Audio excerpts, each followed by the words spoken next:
Alhamdulillah pada malam hari ini kita masih bisa mengaji seperti biasanya menjelang sholat Isya.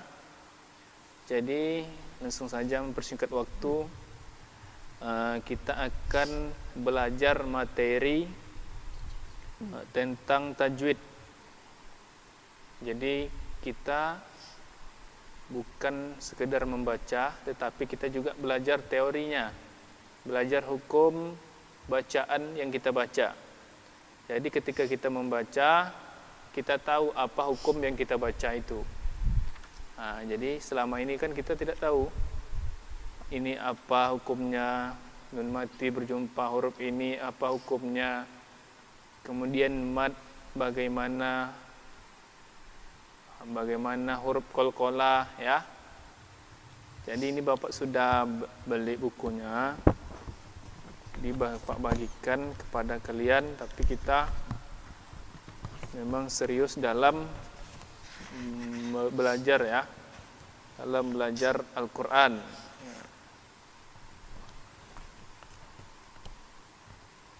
Jadi inilah yang kita pedomani dalam belajar tajwid. Nah, jadi ini buku yang kita pelajari sebagai rujukan kita ya. Coba bagikan nih 3.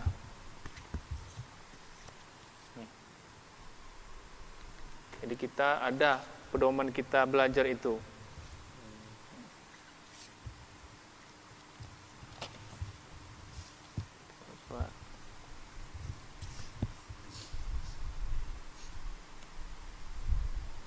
Ini Bendi, kamu mau juga Sem? Tapi dibelajari ya Sem? Tapi ngajinya tetap sama Pak Ita ya, karena nanti marah dia kalau nggak di sini. Karena gurunya kan sudah ada kemarin, Bapak tentukan masing-masing. Jadi di sini sudah kita sudah ada pedomannya, daftar isi yang mana kita perlu pelajari ya. Jadi ini dulu kita pelajari. Jangan langsung kita ngaji tanpa mengetahui hukumnya, mengetahui panjang pendeknya. Ini perlu kita pelajari ya. Jadi semuanya sudah punya buku. Kita belajar apa dulu? Teorinya dulu ya. Jadi nampak nanti Bapak suruh baca satu orang satu, dan nanti baru Bapak jelaskan ya. Kan udah bisa baca semuanya kan? Oke, mulai dari siapa? Wiwi baca, buka halaman 5. Kita buka pendahuluan dulu. Apa itu tajwid, ilmu tajwid ya. Jadi kita harus tahu dulu tajwid itu apa. Ini baca. Nanti Bapak suruh berhenti baru berhenti ya. Yang lainnya disimak, yang dibaca oleh Wiwit.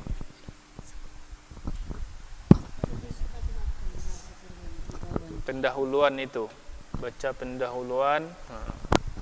Yang lainnya disimak ya. Pendahuluan ilmu tajwid. Kata tajwid berasal dari bahasa Arab. Jawwada yujawwidu tajwid.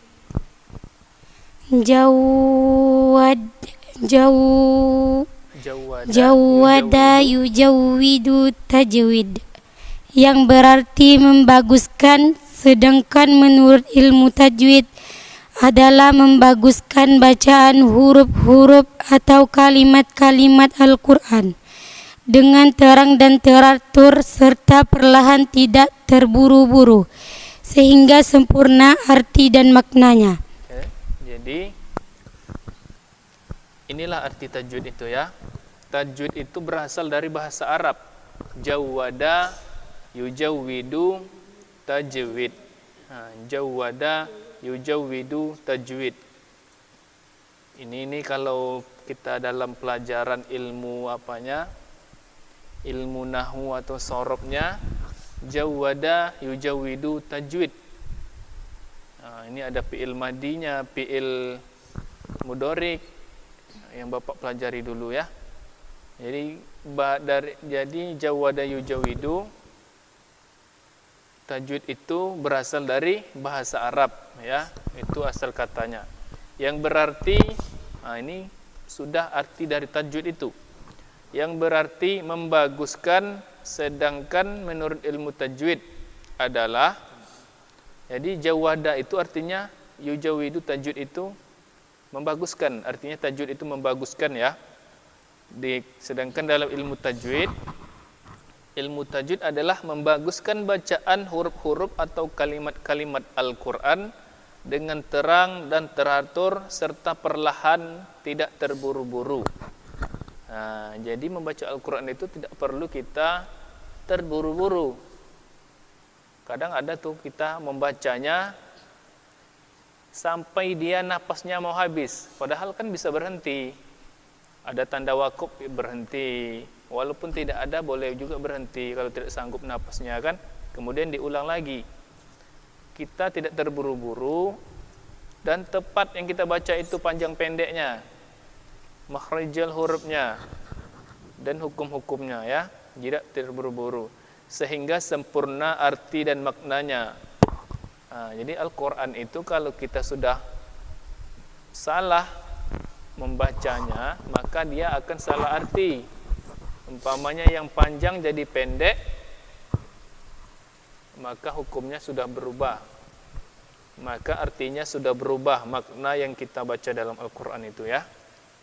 Jadi ilmu tajwid itu adalah membaguskan bacaan huruf-huruf atau kalimat-kalimat Al-Quran dengan terang dan teratur serta perlahan, tidak terburu-buru sehingga sempurna arti dan maknanya, ya. Itu yang kita pahami dulu. Membaguskan bacaan huruf-huruf atau kalimat dalam Al-Quran. Kemudian lanjutkan sebelahnya dibaca.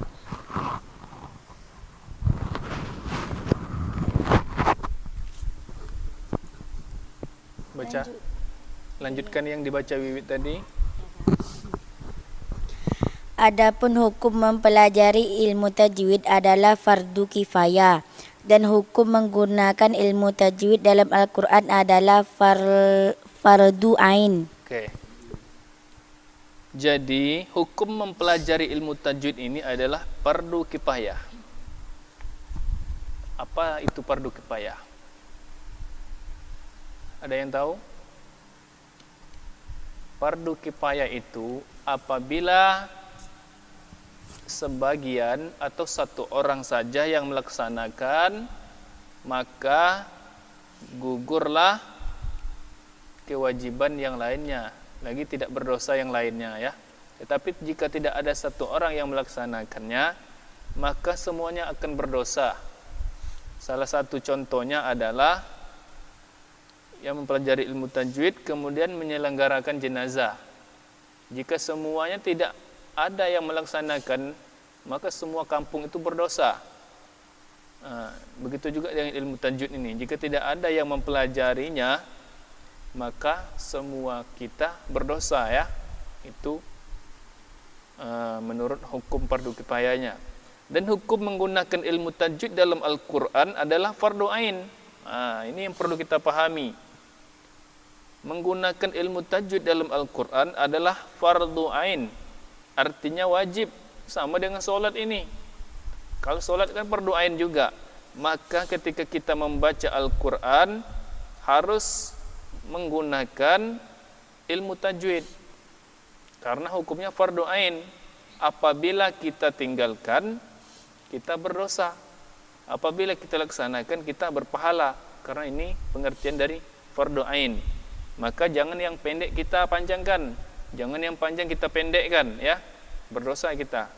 Salah nanti artinya, salah maknanya yang kita baca, ya. Lanjutkan baca. Pernah. Kitab suci Al-Quran merupakan petunjuk dan tuntunan hidup bagi umat Islam, sehingga kita wajib untuk mempelajari dan membacanya agar tidak tersesat dalam mengarungi kehidupan di dunia ini.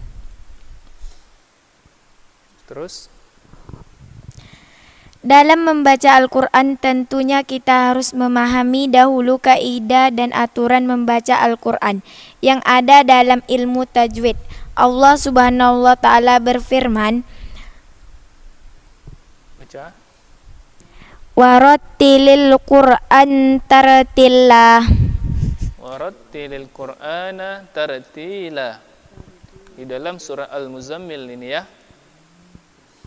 Jadi artinya bacalah Al-Quran dengan tartil.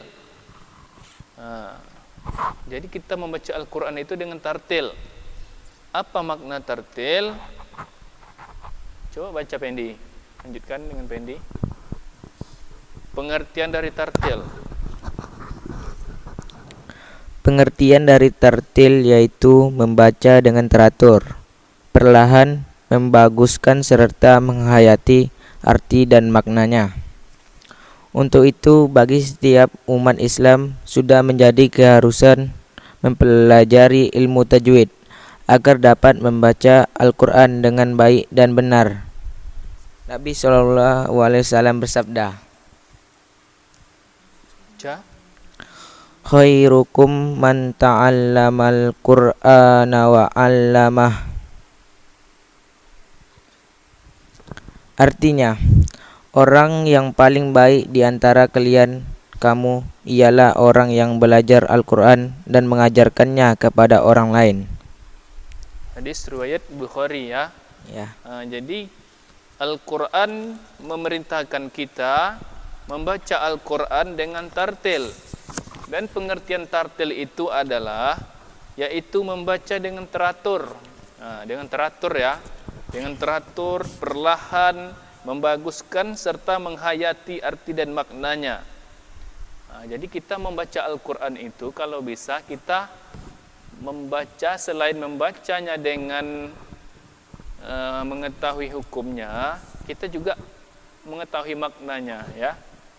Apa makna yang kita baca itu? Ini dianjurkan juga ya.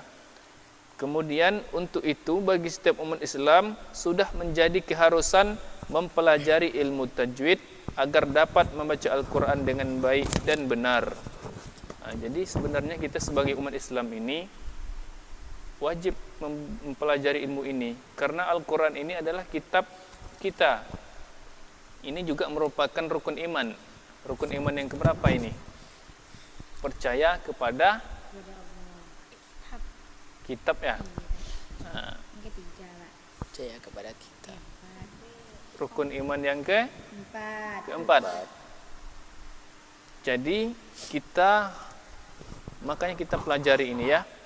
Karena Nabi SAW bersabda, "Khairukum man ta'allamal Qur'ana wa 'allamahu." Yang artinya orang yang paling baik di antara kalian, di antara kamu ialah orang yang belajar Al-Quran dan mengajarkannya kepada orang lain. Jadi hadisnya ini riwayat oleh Bukhari, hadisnya sahih. Maka yang paling baik di antara kita itu adalah orang yang belajar Al-Quran ya, dan orang yang mengajarkannya. Makanya kita belajar, kemudian nanti kita ajarkan kepada adik-adik kita, kepada kawan. Itulah orang-orang yang paling baik di dalam sabda Nabi Muhammad SAW ini ya. Itu yang kita perlu pahami dulu.